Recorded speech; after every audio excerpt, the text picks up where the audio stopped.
दिल्ली की पूर्व केजरीवाल सरकार की शराब नीति पर भ्रष्टाचार के आरोप लगते रहे हैं, लेकिन जब सीएजी की रिपोर्ट सदन में पेश की गई तो उसमें भ्रष्टाचार के आरोपों पर मुहर लग गई और रिपोर्ट में अनुमान जताया गया है कि इससे दिल्ली सरकार के सरकारी खजाने को 2000 करोड़ से ज्यादा की चपत लगी है। चलिए आपको बताते हैं कि सीएजी रिपोर्ट में शराब घोटाले को लेकर क्या-क्या खुलासे किए गए हैं। दिल्ली के हालिया विधानसभा चुनाव में बीजेपी ने भ्रष्टाचार विरोधी आंदोलन से निकली आम आदमी पार्टी की सरकार के खिलाफ भ्रष्टाचार के आरोपों को ही बड़ा हथियार बनाया। अरविंद केजरीवाल की सरकार के वक्त की पेंडिंग सीएजी रिपोर्ट सार्वजनिक करने की मांग को लेकर तब विपक्ष के नेता रहे विजेंद्र गुप्ता ने कोर्ट तक लड़ाई लड़ी।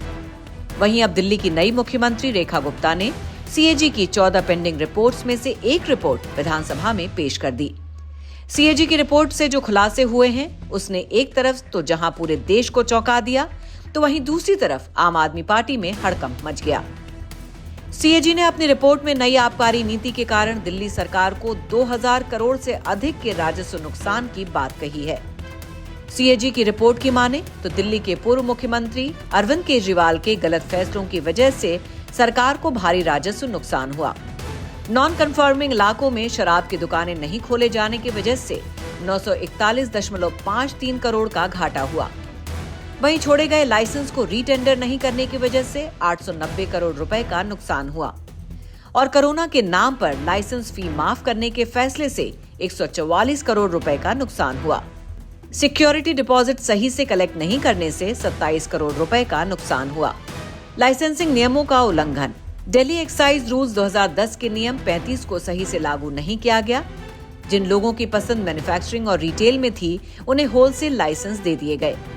इससे पूरी लिकर सप्लाई चेन में एक ही शख्स को फायदा हुआ। होलसेलर मार्जिन 5 से बढ़कर 12% हुआ।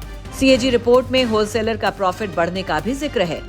इस रिपोर्ट में कहा गया है कि सरकार की ओर से क्वालिटी चेक के लिए वेयरहाउस में लैब बनाने की बात कही गई, लेकिन कोई लैब नहीं बनाया गया। इससे होलसेलर का मुनाफा बढ़ा और सरकार को राजस्व का नुकसान हुआ। कोई स्क्रीनिंग नहीं, फाइनेंशियल चेक नहीं हुआ। लिकर जोन्स चलाने के लिए 100 करोड़ रुपए की जरूरत थी, लेकिन सरकार ने कोई फाइनेंशियल चेक नहीं किया। कई बिडर्स ऐसे थे जिनकी पिछले 3 साल की इनकम बहुत कम या जीरो थी। इससे प्रॉक्सी ओनरशिप और राजनीतिक फेवरेटिज्म की संभावनाएं बढ़ गई। पारदर्शिता का अभाव। रिपोर्ट के मुताबिक पहले एक व्यक्ति को सिर्फ 2 दुकानें रखने की परमिशन थी, लेकिन नई नीति में ये लिमिट बढ़ाकर 54 कर दी गई। पहले सरकार की 377 दुकानें थी, लेकिन नई नीति में 849 लिकर वेंट्स बना दिए गए, जिनमें से सिर्फ 22 प्राइवेट प्लेयर्स को ही लाइसेंस मिले। इससे एकाधिकार और कार्टेलाइजेशन को बढ़ावा मिला। आवासीय इलाकों में खुली अवैध दुकानें। रिपोर्ट में यह भी कहा गया कि आबकारी विभाग ने आवासीय और मिक्स लैंड यूज वाले इलाकों में भी शराब की दुकानें खोलने की परमिशन दे दी। निरीक्षण करने वाली टीम ने गलत रिपोर्ट दी और कुछ जगहों पर आवेदकों ने खुद माना कि उनकी दुकानें आवासीय इलाकों में थीं। शराब की कीमतों में पारदर्शिता की कमी। सीएजी रिपोर्ट में शराब की कीमतों में पारदर्शिता की कमी का भी जिक्र है। एक्साइज डिपार्टमेंट ने L1 लाइसेंस को अपनी मनमानी कीमत तय करने की छूट दी, जिससे कीमतों का मैनिपुलेशन हुआ। शराब टेस्टिंग से जुड़े नियम भी दरकिनार। केजरीवाल सरकार ने बिना क्वालिटी टेस्ट के लाइसेंस दे दिए। कई टेस्ट NABL से अप्रूव लैब से नहीं कराए गए थे, जिससे BIS और FSSAI की गाइडलाइंस का उल्लंघन हुआ।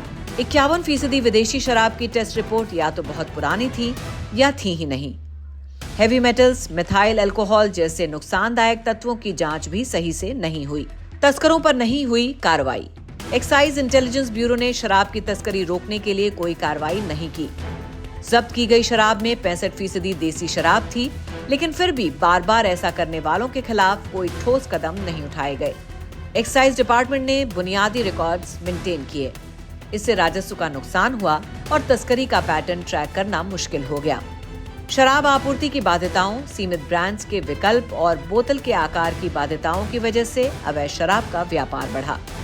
आपको बता दें कि भारत के नियंत्रक और महालेखा परीक्षक को सीएजी यानी कंट्रोलर एंड ऑडिटर जनरल कहा जाता है, जिसका काम सरकारी विभागों, सार्वजनिक उपक्रमों और दूसरी सरकारी संस्थाओं के फाइनेंशियल लेन देन, खर्चों और इनकम की जांच करती है, जिससे सरकारी कामों में ट्रांसपेरेंसी और जवाबदेही तय होती है।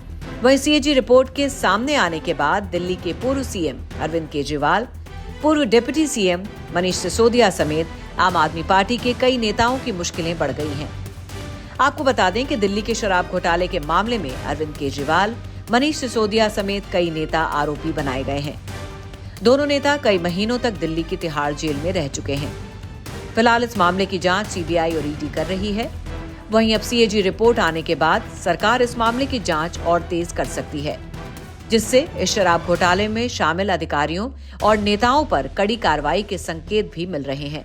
लेकिन इसी बीच एक सवाल ये भी है कि रिपोर्ट में जब 2000 करोड़ का खुलासा हुआ है, तो अब जनता को हुए नुकसान की भरपाई कैसे होगी? जवाब का इंतजार है। आपका क्या कहना है इस खबर पर? हमें कमेंट करके जरूर बताइए। श्रेष्ठ भारत पर खबरों से जुड़े रहने के लिए चैनल को सब्सक्राइब और लाइक करें, बेल आइकन दबाएं और देखते रहें श्रेष्ठ भारत।